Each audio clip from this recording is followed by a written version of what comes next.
Good morning, student. Now, in previous video, we already discussed about the geometric representation of the polynomial.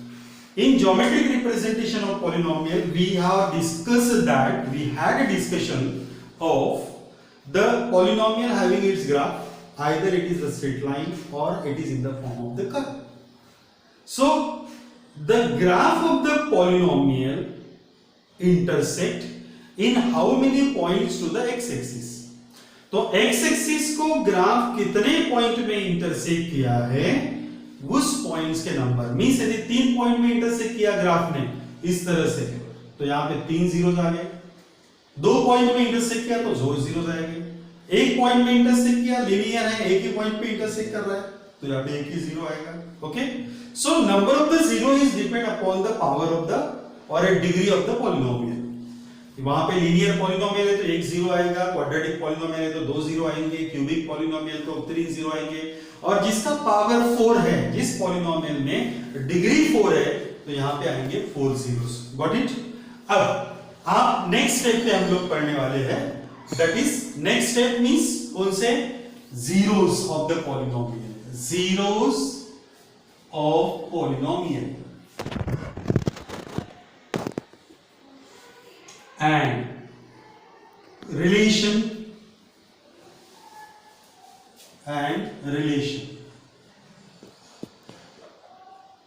between zeros and coefficient.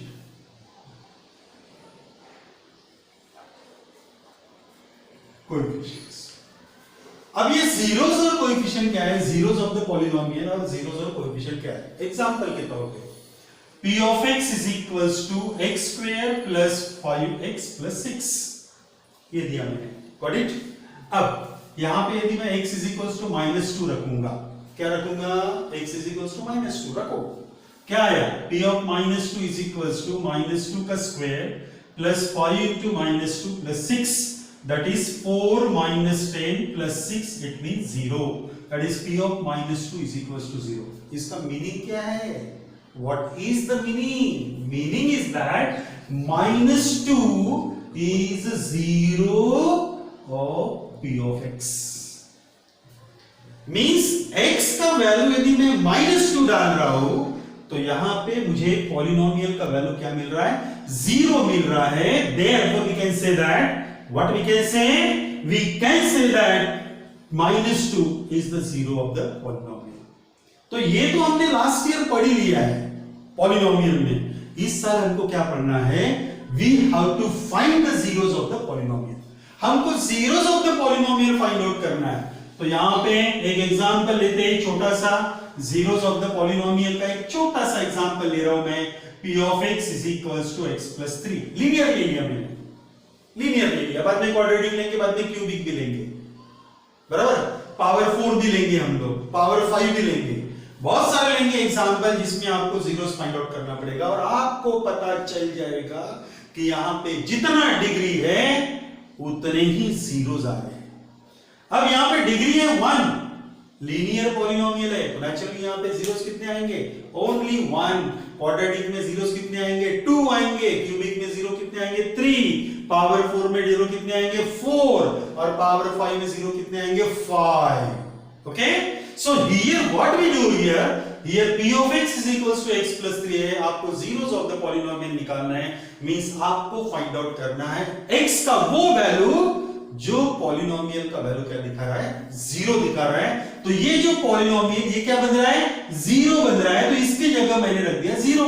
that is equal to x plus 3. therefore x is equals to what we consider -3. so x is equals to क्या आ गया, -3 आ गया. Means यहां पे यदि मैं -3 रखता हूं तो मुझे पॉलिनोमियल का वैल्यू क्या मिलेगा, 0 मिलेगा. अंडरस्टूड. अब दूसरा एक एग्जांपल लेते हैं हम लोग और उसमें क्योंकि हम लोग क्वाड्रेटिक पॉलिनोमियल की बात ज्यादा करेंगे यहां पर. एक एग्जांपल लिया हमने x square plus 5x plus 6. Got it. अब इस एग्जांपल में हमको क्या फाइंड आउट करना है, जीरोस फाइंड आउट करना है. मींस पॉलिनोमियल में कितने जीरो है, मैंने आपको पहले ही बता दिया, क्वाड्रेटिक है तो 2 जीरो रहना ही रहना है उसमें. It must contain the two zeros because it is the quadratic polynomial, and for that we have to find the number of the zeros of this polynomial. ये polynomial में हमको zeros find out करना है, तो हमने क्या consider करना है? सबसे पहले इसका वैल्यू कंसीडर करना है 0 इज इक्वल्स टू क्या बन गया यहाँ पे x square plus 5x plus 6। आपको पता है x square plus 5x plus 6 is equals to 0. This is of your quadratic polynomial or a quadratic equation, sorry, is equals to 0 ले रहा हूं तो quadratic equation बन गया। और quadratic equation को x के वैल्यू फाइंड आउट करने के लिए एक ही मेथड हम लोग अप्लाई करते हैं, that is splitting middle term। तो 6 के हम लोग निकालेंगे फैक्टर जिसका एडिशन 5 है, तो वो है आपका 2 और 3। Splitting middle term, splitting middle term से हम निकाल रहे हैं यहाँ पर, तो आपको मिलेगा यहाँ पे x square plus 2x plus 3x plus 6 is equals to 0। क्या आ गया कॉमन? फैक्टर्स में आपने किया है ना पॉलिनोमियल में, क्वाड्रेटिक पॉलिनोमियल में वैसे ही करना है। सो x कॉमन आ गया तो x प्लस 2 बचेगा, here plus 3 is common, x plus 2 is equals to 0. So there are 2, x plus 2 is equals to 0 and x plus 3 is equals to 0. So here x plus 2 is equals to 0, or we can say that x plus 3 is equals to 0. It means x equals to minus 2 or x is equals to minus 3. मैंने बोला था आपको, क्या बोला था कि आपको दो वैल्यू मिलेंगी x की, because it is the quadratic polynomial. Got it? अब यहाँ पे x is equals to minus 2 और x is equals to minus 3 है। इसका मीनिंग क्या हुआ? What is the meaning of this? This is mean that when we put the value of x is equals to minus 2, we will get p of x is equals to 0. When we put x is equals to minus 3, again we get the value of this polynomial is equal to 0. So there are these two zeros of this polynomial. ये दो zeros आपको मिले, okay? अब हम ढूंढेंगे relation between zeros and the coefficient. ये दो zero के बीच का रिलेशन और कोएफिशिएंट, ये दो जीरो और कोएफिशिएंट। अब ये कोएफिशिएंट क्या है वो पहले अच्छे से समझ लीजिए।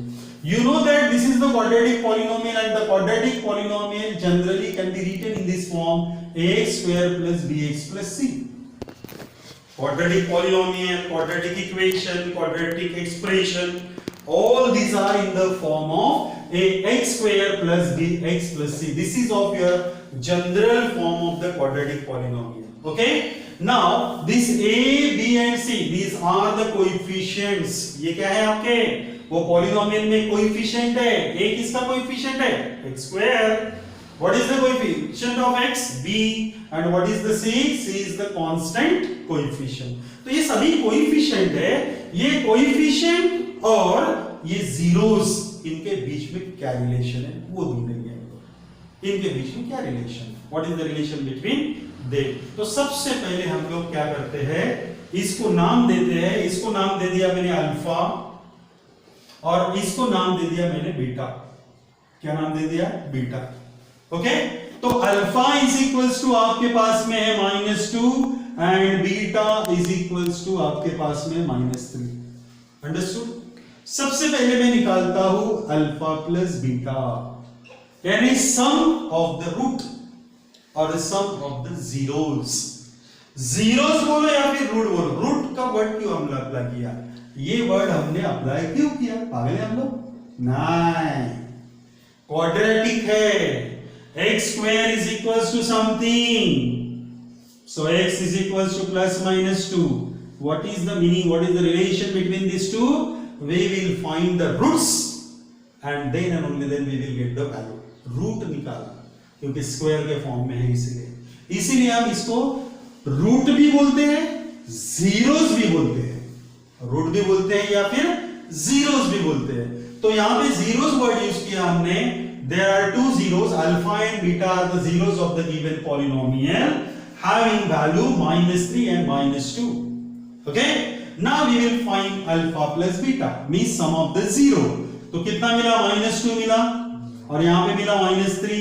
-2 plus -3 become -5. Got it? Can we write -5 upon 1? Yes, we can write. We can write -5 upon 1 because -5 is there. So we can write here -5 upon 1 also. Got it? So here what is the -5? अब हमारे पास में जो polynomial है वो polynomial है x² + 5x + 6। ये polynomial मेरे पास है।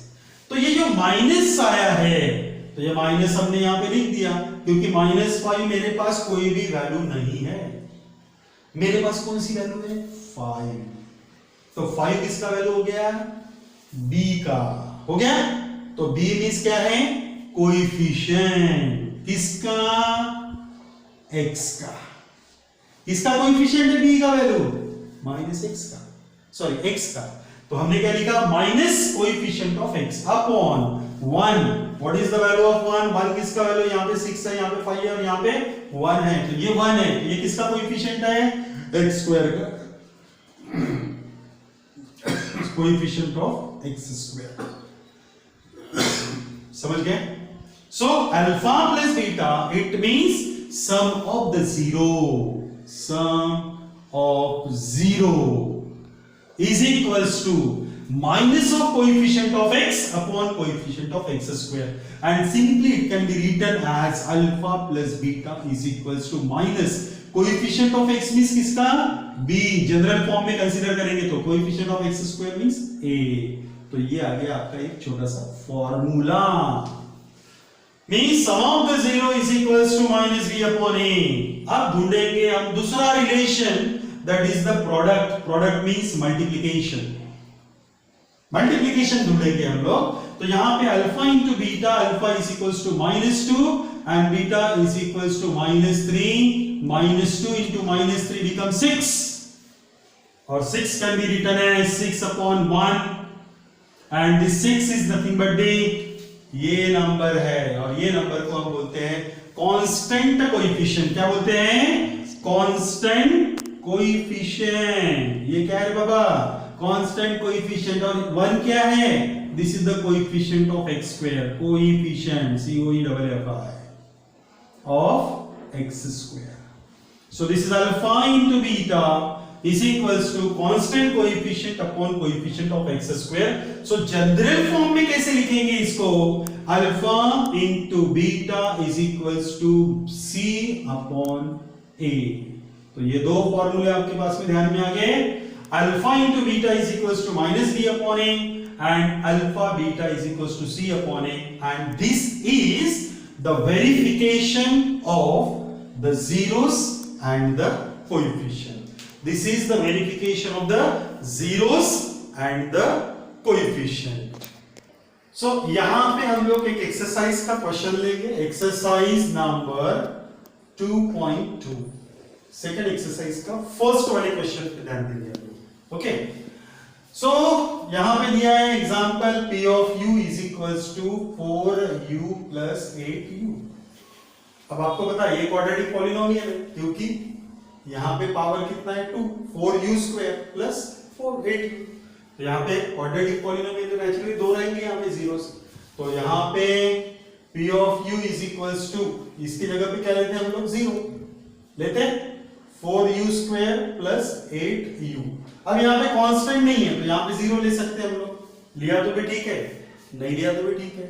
So what is the value of a का वैल्यू कितना हो गया? 4। b का वैल्यू कितना हो गया? 8 और c का वैल्यू कितना हो गया? 0। ये निकाल के रख देंगे हम लोग, पहले ही निकाल के रख दिए। अब ढूंढेंगे इसके पॉलिनोमियल के zeros. So 4u² plus 8u is equals to 0। Common क्या है? 4u कॉमन है तो बचेगा क्या? u plus 2 is equals to 0। जब दो का मल्टीप्लिकेशन 0 होता है या तो पहला 0 रहेगा 4u is equals to 0 और u plus 2 is equals to 0, यानी u is equals to 0। कैसे आया 0? 0 upon 4 becomes 0, नहीं क्या? 0 upon 4 becomes 0। और यहां पे u is equals to कितना? -2। u is equals to क्या आएगा? -2। आगे दो जीरोस। अब हमको क्या निकालना है? Alpha plus beta. अल्फा इसका नाम देंगे अल्फा और इसका नाम दिया मैंने बीटा। Alpha plus beta.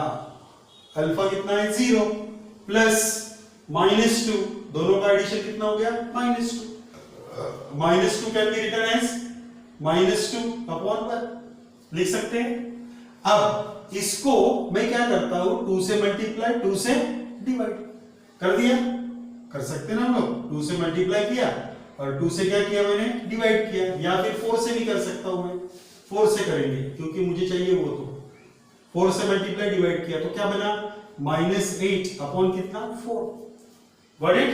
तो alpha plus beta is equals to -8 means क्या, -8 का मतलब क्या हो गया, किसका वैल्यू है b, -b, और 4 किसका वैल्यू हो गया a, तो alpha plus beta is equals to -b upon a। आगे दूसरा alpha beta is equals to, alpha कितना है 0, बीटा कितना है -2, 0 into -2 become -2, गॉट इट। तो कितना आएगा -2, तो -2 का मतलब सॉरी -2 नहीं, 0 into -2 is nothing but the 0, and this 0 can be written as 0 upon 4 also, ले सकते हैं ना। So that is alpha into beta is equals to 0, 0 means किसका, c का वैल्यू, और बीटा किसका, 4 किसका, 4a, so alpha beta is equals to c upon a, understood, okay।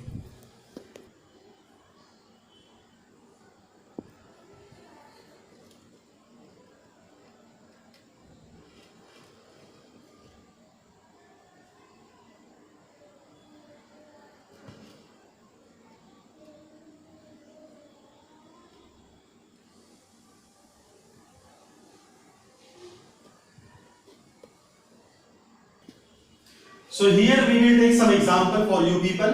You have to solve all this example 1, 2, 3, 4, 5, 6, 7 and 8.